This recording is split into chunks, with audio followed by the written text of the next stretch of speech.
Bismillahirrahmanirrahim. Assalamu alaikum to all my dear viewers.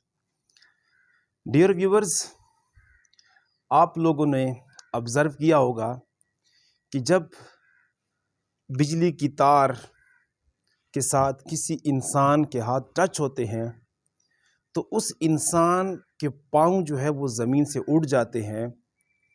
तो उस वक्त फिर ज़मीन उस इंसान को अट्रैक्ट अपनी तरफ क्यों नहीं करती है। उसके बाद एक दूसरा सवाल कि एक आर्कियोलॉजिस्ट किसी दरख्त के बारे में कह देता है कि ये दरख्त 800 साल पुराना है, 900 साल पुराना है, तो वो किस बेस पर उसकी उम्र के बारे में अंदाज़ा लगा लेता है। तो इन सब के आंसर्स के लिए अब चलते हैं अपने बहुत ही खूबसूरत लेक्चर की तरफ, जो कि हमारा है बेसिक फोर्सेस इन यूनिवर्स। अल्लाह ताला ने बहुत ही खूबसूरत कायनात बनाई है और इसके बारे में बिग बैंग थ्योरी कहती है कि ये यूनिवर्स आग का एक गोला था और ये ठंडा होने के साथ साथ एक्सपेंड हो रहा है। तो उस वक्त बिग बैंग की थ्योरी के वक्त सिर्फ एक फोर्स का जिक्र था कि कायनात के अंदर सिर्फ एक ही फोर्स है जो क्या कर रही है कि उन पार्टिकल्स को एक्सपेंड कर रही है। लेकिन वक्त के साथ साथ हमें पता चला कि कायनात के अंदर सिर्फ एक फोर्स नहीं है, बल्कि हमारे पास 4 किस्म की फंडामेंटल फोर्सेस है। बल्कि मैं तो यहाँ तक कहूँगा कि अभी 5वीं फोर्स के ऊपर भी रिसर्च जारी है, लेकिन मैं अपने लेक्चर के अंदर उसका तज़किरा नहीं करूँगा क्योंकि अभी उसका एक्सपेरिमेंट शुरू है। वो क्या हाइपोथेसिस पेश करते हैं इसके बारे में वो भी इंशाल्लाह बाद में डिस्कस करेंगे। तो चलते हैं अपनी खूबसूरत लेक्चर की तरफ, बेसिक फोर्सेस इन यूनिवर्स। हमारे पास यूनिवर्स के अंदर 4 किस्म की फोर्सेस हैं और ये आज का लेक्चर BS लेवल और जो FSC लेवल के जो स्टूडेंट्स हैं उनके न्यूक्लियर फिजिक्स से भी रिलेटेड है।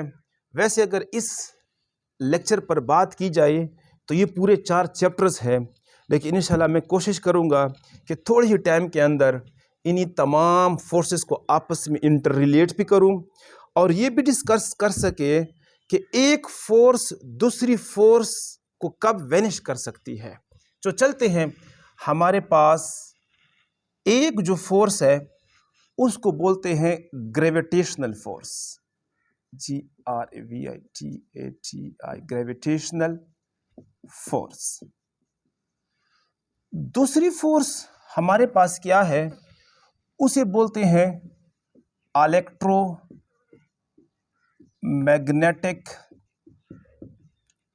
फोर्स। और तीसरी हमारे पास क्या है, स्ट्रॉन्ग न्यूक्लियर फोर्स। और चौथी हमारे पास वीक न्यूक्लियर फोर्स। तो चलते हैं बारी बारी इनको डिफाइन भी करते हैं, फिर उनकी इक्वेशन भी, और सिर्फ थ्योरी तक महदूद नहीं रहेंगे, उसकी रीज़न के पीछे जाएंगे कि कब ग्रेविटेशनल फोर्स ख़त्म होती है, कब इलेक्ट्रोमैग्नेटिक फोर्स पैदा होती है, और फिर इलेक्ट्रोमैग्नेटिक फोर्स को स्ट्रांग न्यूक्लियर फोर्स कब वैनिश कर देती है, और फिर ये जो वीक न्यूक्लियर फोर्स है ये कब स्ट्रांग न्यूक्लियर फोर्स को ख़त्म कर देती है। तो चलते हैं, हमारे पास जो ग्रेविटेशनल फोर्स है ये आपके पास 2 मासेस के दरमियान होती है। कायनात के अंदर कहीं पर भी जब मासेस होंगे तो वो आपस में क्या करते हैं, अट्रैक्ट करते हैं। अब सवाल ये पैदा होता है कि अट्रैक्ट क्यों करते हैं? रिपेल भी तो कर सकते थे ना। इस तरह मैं यहाँ पर ज़मीन पर खड़ा हूँ तो ज़मीन मुझे रिपेल भी तो कर सकती थी, अट्रैक्ट क्यों कर रही है? तो इसके बारे में मैं यहाँ पर एक छोटा सा खूबसूरत बात करूँगा कि हमारे पास बोज़ॉन्स होते हैं।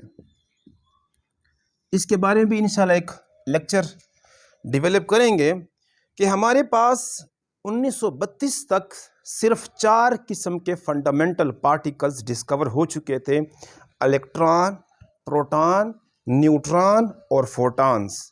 लेकिन अभी तक 2022 के अंदर 200 तक के पार्टिकल्स की डिस्कवरी हो चुकी है, जिसके अंदर हमारे पास बोज़ॉन भी एक उनकी टाइप है। अब बोज़ॉन्स क्या होते हैं?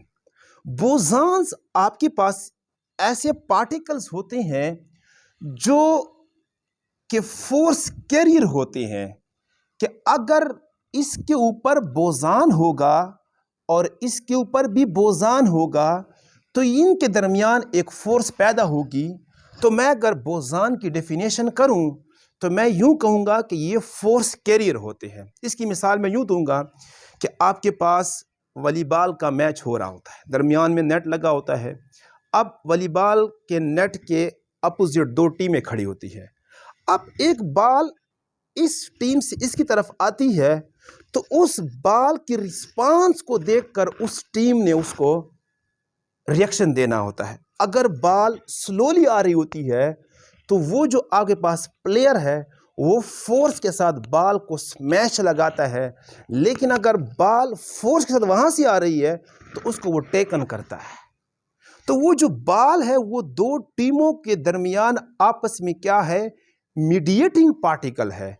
तो उस बॉल को मैं एक बोज़ॉन की मिसाल ले सकता हूं कि बेसिकली बोज़ॉन ऐसे पार्टिकल्स होते हैं जो 2 पार्टिकल्स के दरमियान फोर्स कैरियर होते हैं, मतलब मैसेंजर होते हैं, फोर्स के मैसेंजर होते हैं।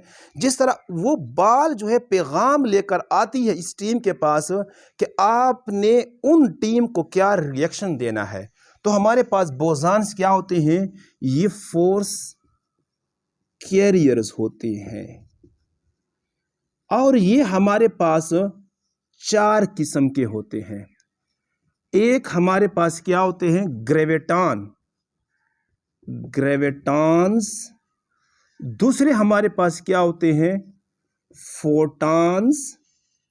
और फिर हमारे पास W एंड Z बोज़ॉन। और चौथी टाइप जो इसकी है वो हमारे पास है ग्लूऑन्स। तो हमारे पास ये जो 4 किस्म की फोर्सेस हैं, बेसिकली उनकी रीज़न ही बोज़ॉन्स है।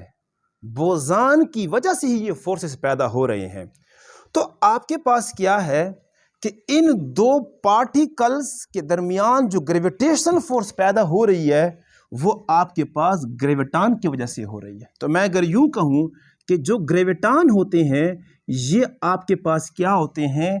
ग्रेविटेशनल फोर्स के लिए क्या होते हैं? कैरियर्स होते हैं। अगर मेरे पर ग्रेविटॉन है, ज़मीन पर भी ग्रेविटॉन है, तो हम आपस में क्या करेंगे? एक दूसरे को अट्रैक्ट करेंगे विद अ ग्रेविटेशनल फोर्स। तो लेट्स सपोज मेरे पास ये एक बॉडी M1 है और ये मेरे पास M2 है, तो इनके दरमियान जो फासला है ये मेरे पास R है।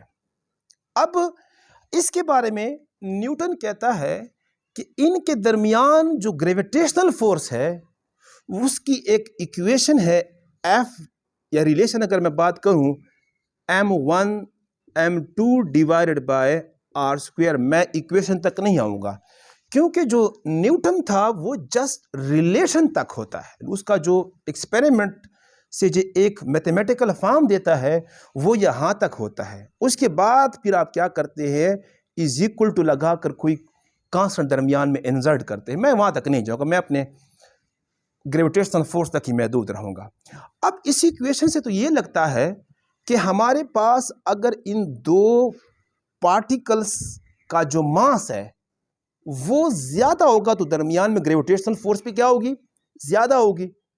जिस तरह मैं यहाँ पर ज़मीन पर खड़ा हूँ और गुब्बारा भी मेरे साथ है, तो गुब्बारे को ज़मीन इतनी फोर्स के साथ अट्रैक्ट नहीं कर रही है जितना कि मुझे कर रही। क्यों?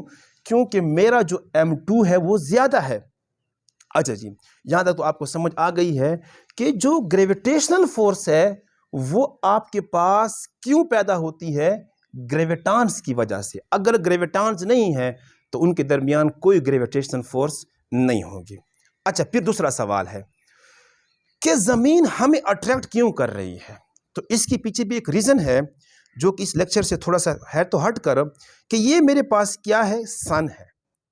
अब ये जो मेरी ज़मीन है, ये ज़मीन क्या कर रही है, सूरज के इर्द गिर्द रेवोल्यूशन के साथ स्पिनिंग भी कर रही है अपने एक्सिस के इर्द गिर्द, ये अपने एक्सिस के इर्द गिर्द। अगर ये पेन जो है, मतलब ज़मीन जो है, अपने एक्सिस के इर्द गिर्द स्पिनिंग ख़त्म कर दे तो इसके अंदर ग्रेविटी ख़त्म हो जाएगी। इसका मतलब ये है कि आपके पास क्या है कि ग्रेविटेशनल फोर्स जो है ये आपके पास ग्रेविटांस की वजह से तो पैदा हो रही है, लेकिन उसकी जो मेन रीज़न है वो आपके पास क्या है, स्पिनिंग अराउंड इट्स एक्सिस है। जिस तरह अगर सन की भी बात की जाए तो सन स्टेशनरी नहीं है, सन भी क्या कर रहा है, आपके पास इस तरह स्पिनिंग कर रहा है, और इस सन की स्पिनिंग की वजह से वो क्या कर रहा है, ज़मीन को या जो बाकी हमारे पास 7 सियारे हैं उनको अपनी तरफ क्या कर रहा है, अट्रैक्ट कर रहा है।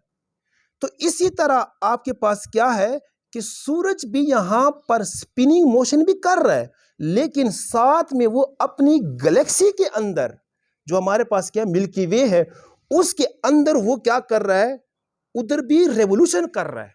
जिस तरह ज़मीन हमारी 2 मोशन कर रही है, स्पिनिंग भी कर रही है अपने एक्सिस के इर्द गिर्द, और साथ में सूरज के इर्द गिर्द रेवोल्यूशन भी कर रही है। तो इसी तरह सन भी हमारे पास क्या है, स्पिनिंग भी कर रहा है इस तरह, और साथ में अपनी मिल्की वे के अंदर वो क्या कर रहा है, रेवोल्यूशन भी कर रहा है। क्लियर है जी, गुड। तो आपके पास क्या, ये तो हमारे पास ग्रेविटेशनल फोर्स हो गई। उसके बाद हमारे पास क्या है, अच्छा दूसरी बड़े मजे की बात ये कि ये लॉन्ग रेंज होती है, लॉन्ग रेंज फोर्स होती है। जिस तरह आप चांद को देखें तो चांद कितना दूर है ज़मीन से, लेकिन फिर भी चांद और ज़मीन के दरमियान ग्रेविटेशनल फोर्स है। सूरज को देख ले, ज़मीन कितनी दूर है उससे, लेकिन फिर भी क्या है कि ज़मीन और सूरज के दरमियान क्या है, एक ग्रेविटेशनल फोर्स है। गुड, ये हमारे पास। अच्छा, दूसरी बड़ी मज़े की बात ये, लॉन्ग रेंज फोर्स की पहचान क्या है। उसकी इक्वेशन के अंदर हमारे पास इनवर्स स्क्वायर आता है, जिसकी इक्वेशन के अंदर आर स्क्वायर होता है, उसका मतलब ये होता है लॉन्ग रेंज फोर्स होती है। अच्छा जी, उसके बाद हमारे पास क्या है कि ये जो ग्रेविटेशनल फोर्स है इसकी कुछ लिमिटेशन भी है, मतलब ये कहाँ पर ख़त्म हो जाती है। तो आपके पास क्या है कि जब मैं कहता हूँ लेट्स सपोज इसका अपना जो साइज़ है वो ए है और इसका जो साइज़ है वो क्या मेरे पास बी है, तो आपके पास ये जो आर है, दूसरा जो हमारे पास क्या है कि ये जो आर है ना, इनके दरमियान जो सेंटर के दरमियान जो फासला है वो ए और बी दोनों से क्या होना चाहिए, ज़्यादा होना चाहिए। अगर ये आर क्या हो गया, कम हो गया, मतलब ये पार्टिकल आपस में क्या हो गए, बहुत करीब आ गए, तो उनके दरमियान रबिंग पैदा हो जाएगी, और रबिंग से फिर हमारे पास कौन सी फोर्स पैदा हो जाती है, इलेक्ट्रोमैग्नेटिक फोर्स पैदा हो जाती है। तो हमारे पास क्या है कि जो इलेक्ट्रोमैग्नेटिक फोर्स है ये आपके पास क्या है कि जब 2 पार्टिकल्स उनके ऊपर चार्ज हो तो उनके चार्जिंग की वजह से उनके दरमियान एक फोर्स पैदा होती है। अब आपके पास कि ये भी इसके ऊपर भी एक लेक्चर है कि ये चार्ज कैसे पैदा होती है, ये भी इंशाल्लाह डिस्कस करेंगे बाद में। तो हमारे पास क्या होते हैं, अच्छा यहाँ पर मैं एक बात भूल गया कि हमेशा ये क्या होती है, अट्रैक्टिव होती है। जो ग्रेविटेशनल फोर्स है ये हमेशा अट्रैक्टिव होती है अभी भी, और अट्रैक्शन क्यों पैदा होती है, स्पिनिंग की वजह से, और स्पिनिंग की वजह से उसके ऊपर क्या होते हैं, ग्रेविटान्स आते हैं। ठीक है, अब अगर ज़मीन क्या कर दे, स्पिनिंग ख़त्म कर दे, मतलब कि सूरज की इर्द गिर्द ऐसे सिर्फ रेवोल्यूशन करे, स्पिनिंग ना कर दे, तो हम क्या हो जाएंगे, ज़मीन से उड़ जाएंगे। क्यों? क्योंकि ग्रेविटेशनल फोर्स आपके पास क्या है, ख़त्म हो जाएगी। गुड, ठीक है। तो हमारे पास क्या है कि ये जो मेरे पास दो बॉडीज़ हैं, जब इनके ऊपर चार्ज आता है तो इन चार्ज की वजह से उनके ऊपर कुछ बोजान्स आते हैं, और उन बोजान को हम क्या बोलते हैं, फोटॉन्स बोलते हैं। तो हमारे पास जो फोटॉन्स है, ये आपके पास क्या है, इलेक्ट्रो, जिसको हम क्या बोलते हैं, लॉरेंट्ज फोर्स भी बोलते हैं, इसको आप लॉरेंट्ज फोर्स भी कह सकते हैं, लॉरेंट्ज फोर्स भी आप इसको कह सकते हैं। तो आपके पास क्या है कि जब भी किसी पार्टिकल के ऊपर चार्ज होगा, लेट सपोज प्लस होगा या माइनस होगा, और इसके ऊपर भी प्लस होगा या माइनस होगा, मैं दोबारा बोल रहा हूं, इसके ऊपर इंशाल्लाह एक लेक्चर दूंगा कि आपके पास चार्जेस कब पैदा होते हैं। ये तो हमें पता है ना कि मासेस क्या होता है, किसी भी बॉडी के अंदर जो नंबर ऑफ पार्टिकल्स है वो तो मासेस हैं। अब चार्ज क्या है, इसकी एक अलग डेफिनेशन है। चार्ज हमारे पास किसी भी बॉडी के ऊपर ऐसी प्रॉपर्टी है जो इलेक्ट्रॉनों की एफिशिएंसी या डिफिशिएंसी से पैदा होती है। अब मेरे पास इस वक्त मार्कर, ये दो मार्कर्स हैं, इनके दरमियान आपके पास ग्रेविटेशनल फोर्स है, इस वक्त इलेक्ट्रोमैग्नेटिक फोर्स नहीं है। अच्छा, सवाल फिर ये है कि फिर ये वाला मार्कर इसको अट्रैक्ट क्यों नहीं कर रहा है? वो इसलिए नहीं कर रहा क्योंकि इस वक्त इस मार्कर को भी ज़मीन खींच रही है और इसको भी ज़मीन खींच रही है, जिसकी वजह से इनके दरमियान वाली जो फोर्स है वो आपके पास क्या है, कमज़ोर है, as compared to the attraction between the marker and the earth. ठीक है जी, तो यहाँ तक तो हमारे पास ये बात हो गई है। अब हम क्या करते हैं कि जब इन बॉडीज़ को रब करते हैं तो रबिंग से जिसके अंदर एटम्स क्या होते हैं, बड़े होते हैं, उनके जो आपके पास इलेक्ट्रॉन्स है वो मूव कर जाते हैं दूसरे पार्टिकल के पास, जिसके अंदर एटम का साइज क्या होता है, छोटा होता है। तो जहां पर इलेक्ट्रॉन आ जाते हैं वहां पर इलेक्ट्रॉनों की एफिशिएंसी हो जाती है। लेट सपोज मैं कहता हूं कि यहां से इलेक्ट्रॉन जो है निकले, तो इसके ऊपर डिफिशिएंसी हो गई है और इसके ऊपर क्या हो गई है, एफिशिएंसी हो गई है। तो हमारे पास चार्ज एक ऐसी प्रॉपर्टी है जो किसी भी बॉडी पर क्या क्यों पैदा होता है, इलेक्ट्रॉनों की डिफिशिएंसी या एफिशिएंसी की वजह से पैदा होता है। ठीक है जी, तो हमारे पास जो इलेक्ट्रोमैग्नेटिक फोर्स है उसकी ओरिजिन क्या है, क्यों पैदा होती है, क्योंकि उन बॉडीज के ऊपर क्या होता है, फोटॉन्स होते हैं, और फिर इनके दरमियान भी एक फोर्स जो होती है वो हमारे पास Q1 Q2 divided by R²। ये मैं तब इक्वेशन लिख रहा हूं जब आपके पास ये दो चार्जेस स्टेशनरी है, उस वक्त इसके अंदर सिर्फ आपके पास इलेक्ट्रिक फोर्स होगा। लेकिन जब ये चार्ज पार्टिकल मूव करते हैं तो उस वक्त फिर क्या होती है, उसके अंदर मैग्नेटिक फोर्स भी पैदा होती है, वो इंशाल्लाह बाद में डिस्कस करेंगे। तो हमारे पास क्या है कि ये जो आपके पास इलेक्ट्रोमैग्नेटिक फोर्स है, ये आपके पास दो बॉडीज जिनके ऊपर चार्ज होगा उनके दरमियान पैदा होती है। और ये जो मेरे पास ये भी क्या है, हमारे पास लॉन्ग रेंज फोर्स है, लॉन्ग रेंज फोर्स है। आप एक चार्ज को यहां पे रख दे, दूसरे चार्ज को यहां पे रख दे, तो ये वाला चार्ज क्या करेगा, इसको अट्रैक्ट कर सकेगा। क्यों? क्योंकि हमारे पास क्या है, इसके अंदर भी R² है। मैं बात कर चुका हूं, जिसकी रिलेशन के अंदर R² आ जाए वो क्या होती है, लॉन्ग रेंज फोर्स होती है। उसके बाद हमारे पास क्या होती है कि जो लॉरेंट्ज फोर्स होती है ये आपके पास 1000 गुना स्ट्रांगर होती है as compared to the gravitational force.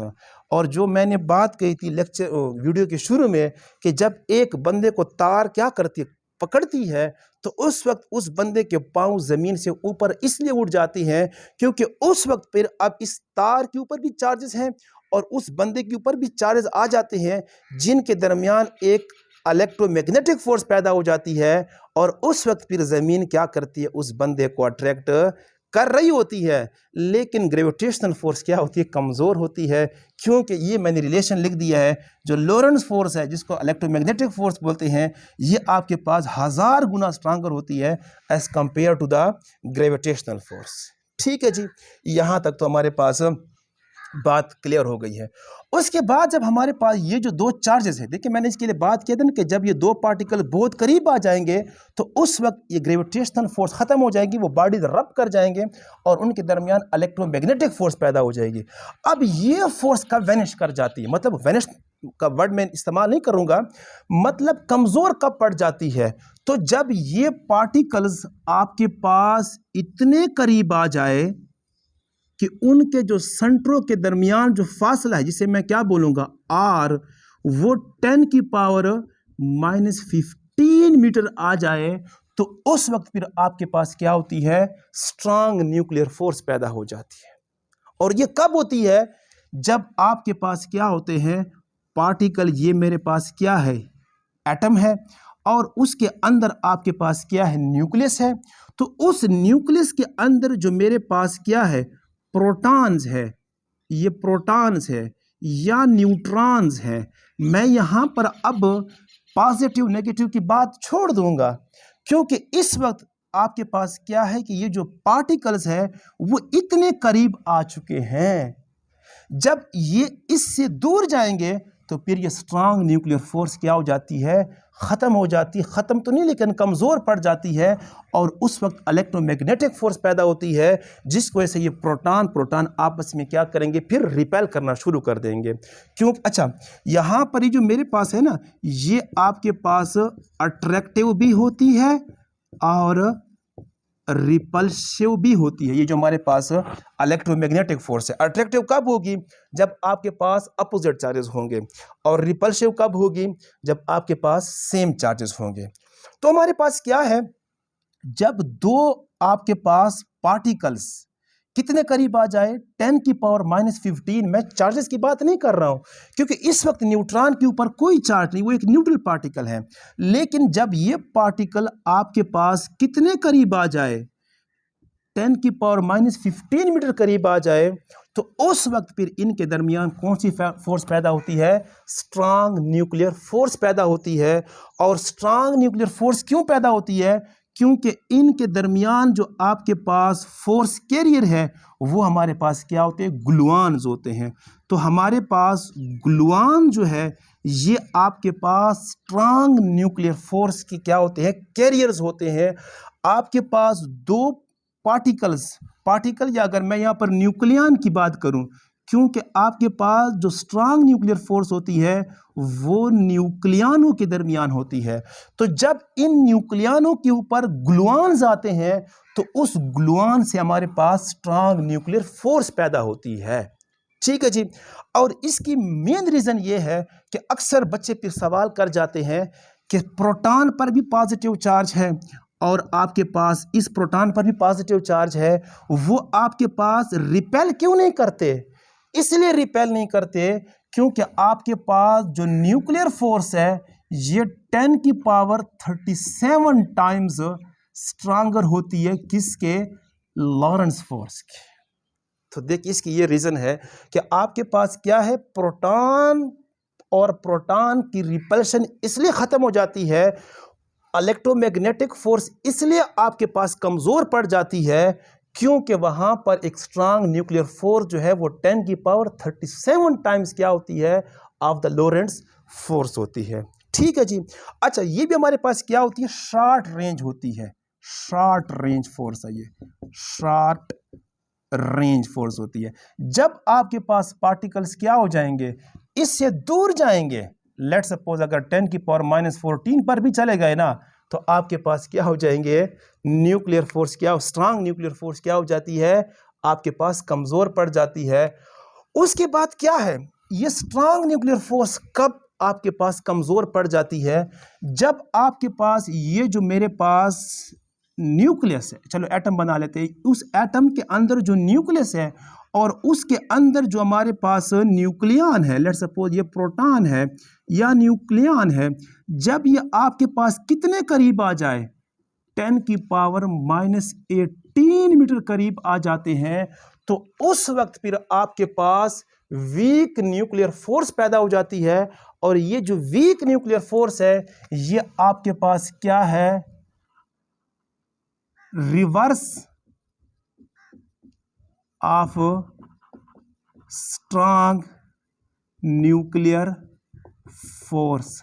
जिस तरह स्ट्रांग न्यूक्लियर फोर्स क्या करती है कि पार्टिकल जो न्यूक्लियॉन्स है उनको आपस में जोड़े रखती है न्यूक्लियस की फॉर्म में, ये जो आपके पास वीक न्यूक्लियर फोर्स है, जब वो पार्टिकल्स कितने करीब आ जाए, 10 की पावर -18 मीटर करीब आ जाते हैं, तो उस वक्त फिर वीक न्यूक्लियर फोर्स पैदा होती है और वो क्या करती है कि इस पार्टिकल को डिके कर देती है। डिके का मतलब ये है कि न्यूट्रॉन से क्या बन जाता है, प्रोटॉन बन जाता है, या प्रोटॉन से क्या बन जाता है, न्यूट्रॉन बन जाता है।